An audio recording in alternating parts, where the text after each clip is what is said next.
Hola, muy buenas noches. Bienvenidos a Reporte Estelar. Ya estamos completamente en vivo acá en Reporte Estelar. Hoy hablando luego del proceso electoral del pasado domingo, las elecciones regionales que se llevaron a cabo en todo el país, donde se disputaron las 23 gobernaciones y que todavía una de ellas está en discusión desde el punto de vista del contendiente o del actor que debe dar los resultados, que es la gobernación del Estado Bolívar. Aún está todavía por definirse y allí se está peleando todavía esta gobernación entre los dos principales contendientes de esa entidad. Nosotros vamos a, en base a lo que fueron los resultados de este domingo, ver de qué manera se pudiera estar moviendo el cuadro político venezolano para un posible diálogo en Venezuela, el escenario postelectoral. Esta noche este es el tema que tenemos acá en Reporte Estelar. Por eso desde ya los invitamos a participar activamente a través de nuestras cuentas en Twitter e Instagram, @reporte_gb. Recuerda que la etiqueta de esta noche es el numeral Reporte Diálogo. Nuestro invitado para tratar este tema es Luis Salamanca. Él es doctor en Ciencias Políticas, además ex rector suplente del Consejo Nacional Electoral. Además que Buenas sabe de la noches. materia. Bienvenido. Bueno, luego de lo que fueron las elecciones del pasado domingo, independientemente de los resultados que se tuvieron ahí, se pudiera decir que hay un escenario mucho más claro desde el punto de vista electoral, que se estaba esperando, se había puesto como condición previo a lo que fue las elecciones del 15 de octubre por parte de la oposición para continuar un posible diálogo con el gobierno. Sin embargo, por supuesto, la oposición ha dicho que mientras no tenga las reglas claras o no se acepten las condiciones, no va a ir a una mesa de diálogo con el gobierno. ¿Cómo ve usted un posible diálogo en estos momentos en Venezuela? Buenas noches, Bienvenido. Del Valle. Muchas gracias por tu invitación. De nuevo, hablar del tema del diálogo. Hemos hablado varias veces de este tema y por lo visto no produce efectos, ¿no? Es decir, no pasa nada, pues, ¿no? Las tentativas anteriores de diálogo se frustraron por diversas razones y hoy de nuevo se plantea en el país el tema, ¿no? Yo creo que estos resultados electorales van a afectar bastante la posibilidad de un diálogo, al menos por lo que queda de este año, ¿no? ¿En qué sentido? No porque la oposición no haya obtenido los resultados que aspiraba, sino por la manera en cómo se realizaron las elecciones. O sea, unas elecciones plagadas de tantas irregularidades, realmente no permiten que haya un buen ánimo de la oposición con respecto al gobierno para plantearse un diálogo. Y además sabemos del Valle o se observa que eh, factores del gobierno generalmente siempre meten el diálogo como si fuera una cuñita para ver qué efecto divisivo produce dentro de la oposición, para ver si los pone a pelear y tal. Por ejemplo, hoy lo que hizo el presidente Maduro de proponer un diálogo a Ramos Alup y a Borges, bueno, es una de estas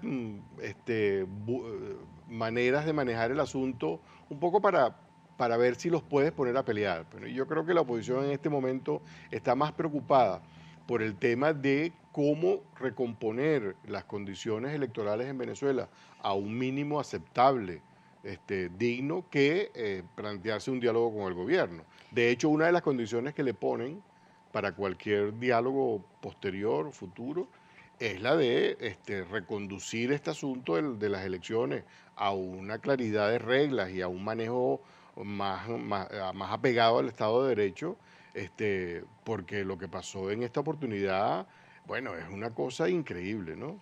Ahora, sin embargo, ¿qué pasa entonces con el pueblo? El presidente también decía, el presidente de la República se refería al tema del diálogo y decía que estos resultados del pasado domingo lo que señalaban y lo que mostraban es que la gente quiere un diálogo en Venezuela y para continuar y seguir avanzando en un país que lo tenemos detenidos en todos los aspectos.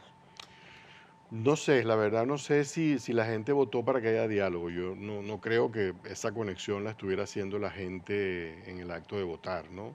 En el caso de los electores oficialistas, yo creo que votaron básicamente por digamos, por una movilización que el gobierno preparó bien, como una maquinaria formada por el Estado y por el partido, y eso les dio resultado ante la abstención de sus adversarios.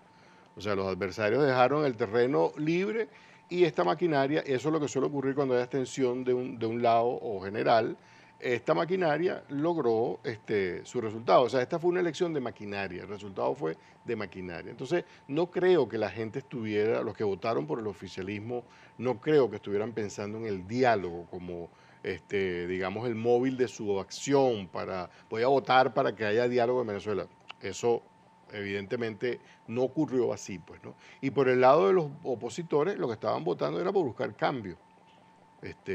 Entonces, digamos que la situación en Venezuela en este momento, si tú quitas el resultado electoral, está exactamente igual. Es decir, que pudiéramos decir que seguimos con una sociedad dividida, aún también desde el punto de vista de los electores, porque si usted señala que los que votaron por el chavismo no estaban pensando precisamente en el diálogo y los que estaban votando por la oposición era por una pues, oportunidad de cambio a la situación que se está viviendo en Venezuela, seguimos con una sociedad pues Sí, prácticamente dividida. seguimos Entonces, con una sociedad dividida. aun cuando el diálogo sería la solución a todos los problemas que se están viviendo en Claro, Venezuela, porque hay que empezar por sentarse a negociar desde el tenemos que punto de vista, entender que el diálogo es lo civilizado, el diálogo es lo democrático, ya es lo lo dijimos en democrático. otro programa, la democracia es diálogo, es conversación, es deliberación, pero nosotros vivimos en un país en el cual las circunstancias de división y el manejo unilateral de la vida política por los que están a cargo del Estado, ha impedido en los últimos 19 años que aquí haya diálogo. Fíjate, el diálogo es un operativo especial, no es una cosa normal, rutinaria, como respirar, como debería ser. Tú tienes que hacer grandes operativos, llamar al Papa, llamar a países hermanos y no sé qué, para ver si puedes hablar. Eso te evidencia que aquí no hay diálogo estructuralmente hablando. O sea, eso desapareció hace tiempo. Acá lo que hay es unilateralidad en el manejo del gobierno, imposición, y entonces, bueno, mucho esfuerzo hace la gente cuando trata de conversar con un gobierno, con un régimen que funciona de esa manera. Ahora, hay que tomar en cuenta además también la comunidad internacional, que también ha estado muy volcada a la situación política en Venezuela en los últimos tiempos y ha solicitado también el tema del diálogo. De hecho, hubo un empuje hacia ese sentido antes de las elecciones que, pues, lamentablemente, se quedó allí estabilizado mientras se desarrollaba el proceso electoral. Por supuesto, hay que ver además entonces qué sería lo conveniente para la sociedad venezolana, si que ese diálogo se quede estancado o que por el contrario ese diálogo avance, porque la situación real de nuestro país es que tenemos un país estancado desde el punto de vista político, desde el punto de vista económico, desde el punto de vista de la producción para que empiece a caminar. Y eso no le hace nada bien a los venezolanos, al ciudadano, pues. Claro, es decir, yo Pero estoy eso me lo contesta al regreso, al porque tenemos que hacer la al primera pausa regreso, muy bien. acá en Reporte Estelar, esta noche hablando sobre el escenario electoral y el diálogo en Venezuela. Tenemos ya algunos comentarios, recordamos la etiqueta numeral Reporte Diálogo, nos dice Elizabeta. Diálogo, ¿y eso qué será? Un caldazo en Venezuela, tengo miedo. Nos comenta el doctor Alejandro Galúe, es necesario un diálogo respetuoso y serio que permita rescatar la constitucionalidad y gobernabilidad en el país. Bolívar Divisa comenta que es muy difícil llevar un diálogo con tantos ilícitos electorales. También nos dice Juan Carlos Suárez, los resultados del 15 de octubre son un llamado para que la madurez política, la MUC acepte la derrota y dialogue. Nos vamos a la pausa y ya regresamos con más de Reporte Estelar.